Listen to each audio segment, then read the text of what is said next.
beautiful friends. Welcome back to 365 Days of Love and Miracles with the Course in Miracles. My name is Arlene Geres, and I am so glad that you are here. Please remember to listen right until the very end, because we have a special treat for you. And if you enjoyed today's video, please click like and subscribe down below, because this helps others to find us on YouTube. Today's lesson is lesson number 96. Salvation comes from my one self. Let's read today's lesson. Although you are one self, you experience yourself as two, as both good and evil, loving and hating, mind and body. This sense of being split into opposites induces feelings of acute and constant conflict and leads to frantic attempts to reconcile the contradictory aspects of this self-perception. You have sought many such solutions, and none of them has worked. The opposites you see in you will never be compatible, but one exists.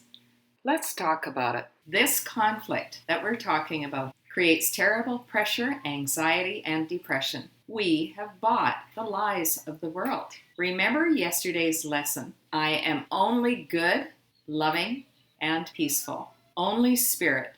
All the rest are stories that we have made up. Let's keep reading. The fact that truth and illusion cannot be reconciled, no matter how you try, what means you use, and where you see the problem, must be accepted if you would be saved. Until you have accepted this, you will attempt an endless list of goals you cannot reach, a senseless series of expenditures of time and effort, hopefulness and doubt, each one as futile as the one before, and failing as the next one surely will. Let's talk about it. We're trying to find salvation or peace of mind by the world's standards. Truth and illusion cannot be reconciled. So we're either living in the illusion or we're living in truth. We cannot have both. There is no middle ground here. It's one or the other. Until we accept that, we're going to keep on trying, placing the bar high, trying to be good people, trying to be nice people, but we're still living by the world's standards. It's never going to work. Let's keep reading. Problems that have no meaning cannot be resolved within the framework they are set. Two selves in conflict could not be resolved, and good and evil have no meeting place. The self you made can never be your capital S self, nor can your capital S self be split in two and still be what it is and must forever be. A mind and body cannot both exist.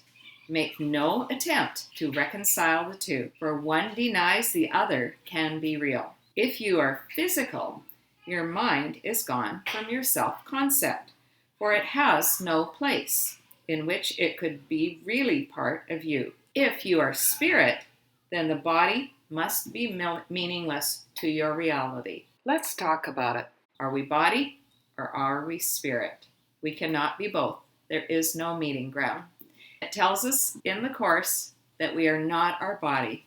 We are all spirit. My body is simply a vehicle for my spirit. Let's keep reading. Spirit makes use of mind as a means to find its self-expression, and the mind which serves the spirit is at peace and filled with joy. Its power comes from spirit, and it is fulfilling happily its function here. Yet mind can also see itself divorced from spirit and perceive itself within a body.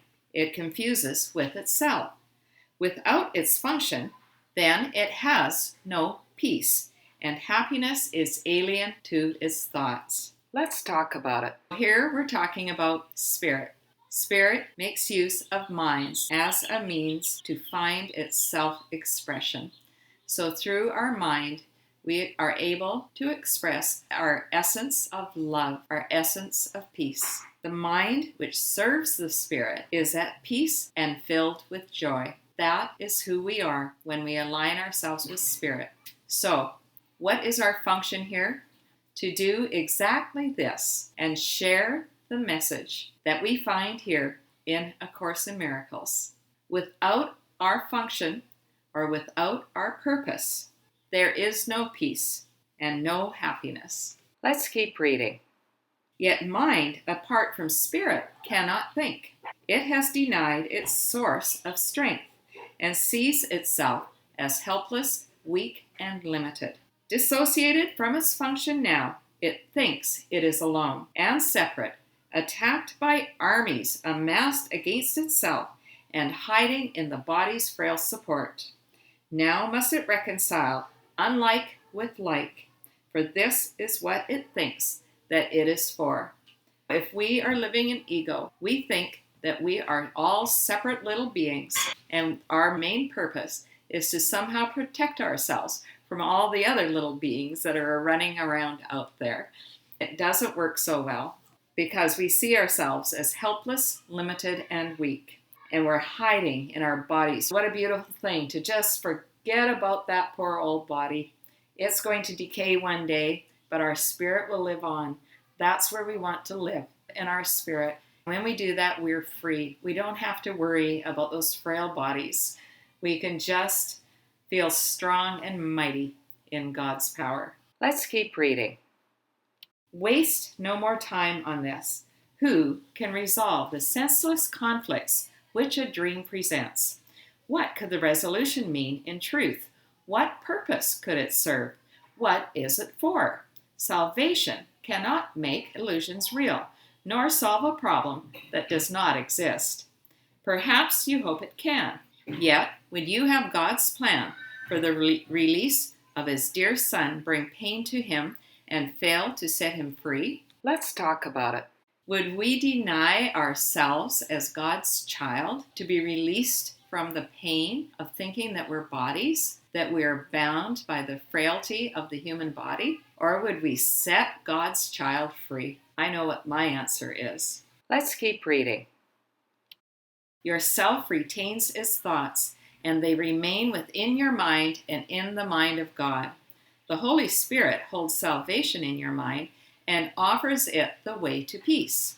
Salvation is a thought you share with God, because his voice accepted it for you and answered in your name that it was done. Thus is salvation kept among the thoughts your self holds dear and cherishes for you. Let's talk about it.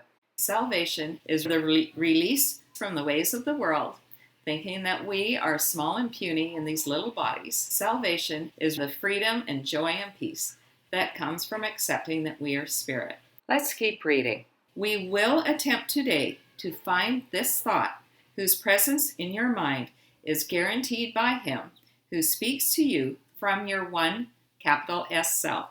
1 hourly 5-minute practicing will be a search for him within your mind. Salvation comes from this one self through him who is the bridge between your mind and it. Wait patiently and let him speak to you about yourself and what your mind can do, restored to it and free to serve its will. Let's talk about it. The Holy Spirit is the bridge between our mind and our spirit. We want to wait patiently for the Holy Spirit to speak to us.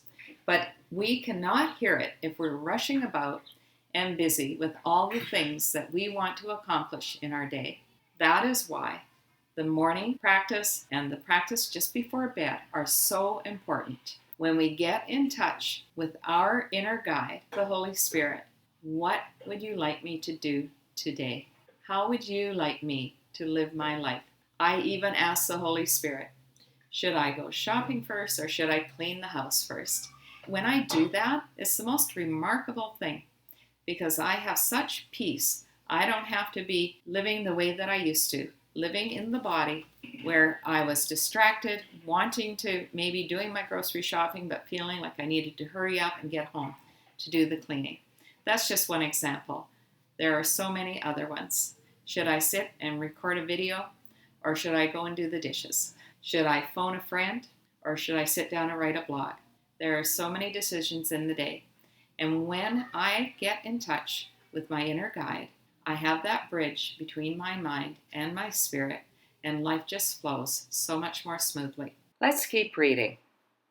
Begin with saying this: salvation comes from my one capital S self.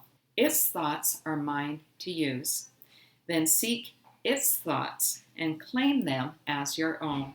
These are your own real thoughts you have denied, and let your mind go wandering in dreams to find illusions in their place. Here are your thoughts, the only ones you have. Salvation is among them. Find it there. Well, that's exactly what we're talking about when we ask our inner guide. Maybe say that prayer that my husband and I say together every morning. Dear God, please give me your mind to think, your ears to hear, your eyes to see, your words to speak, and your heart to love. We cannot go wrong. Let's keep reading. If you succeed, the thoughts that come to you will tell you you are saved and that your mind has found the function that it sought to lose. Yourself will welcome it and give it peace. Restored in strength, it will again flow out from Spirit to the Spirit in all things created by the Spirit as itself. Your mind will bless all things. Confusion done, you are restored, for you have found yourself. When we ask the Holy Spirit to guide our thinking, our thoughts, our actions, our words, there is no confusion. Let's keep reading. Yourself knows that you cannot fail today. Perhaps your mind remains uncertain yet a little while. Be not dismayed by this. The joy yourself experiences, it will save for you, and it will yet be yours in full awareness. Every time you spend 5 minutes of the hour seeking Him who joins your mind and self, you offer Him another treasure to be kept by you. Let's talk about it. In the Bible, it says that our treasures will be stored up in heaven. And I believe that's really what this is referring to. Every time we take that 5 minutes on the hour, our treasures are just piling up. Now, I don't know that we're actually going to one day walk the streets of gold and see these piles of treasures that are there just for us. I don't think we're going to be caring about that. But I see the treasures as being peace of mind, joy, of fully accepting that we are loved and we are loved. Let's finish today's reading. Each time today you tell your frantic mind salvation comes from your one capital S self, you lay another treasure in your growing store, and all of it is given everyone who asks for it and will accept the gift. Think then how much is given unto you to give this day, that it be given to you. Let's talk about it. Those treasures, all of the tools that we're learning in A Course in Miracles are just piling up for us when we put these principles into practice. The morning practice and the practice just before bed. Begin with saying this: salvation comes from my one self. Its thoughts are mine to use.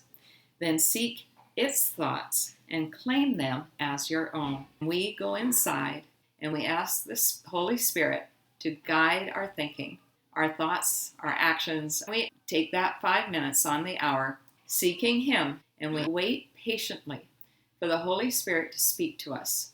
Thanks so much for listening right until the end, my friends. If you enjoyed today's video, please share the love.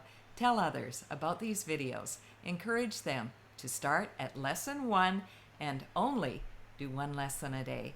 Are you ready for our special treat? It is a crazy windy day down here today, but look at all of these parasailers. Oh my gosh, they are having the best time. I can't even count how many there are.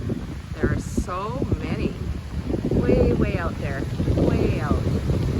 My salvation comes from me. Have a day of walking in the love, peace, and joy of our oneness with God and all of creation, my friends. I love you.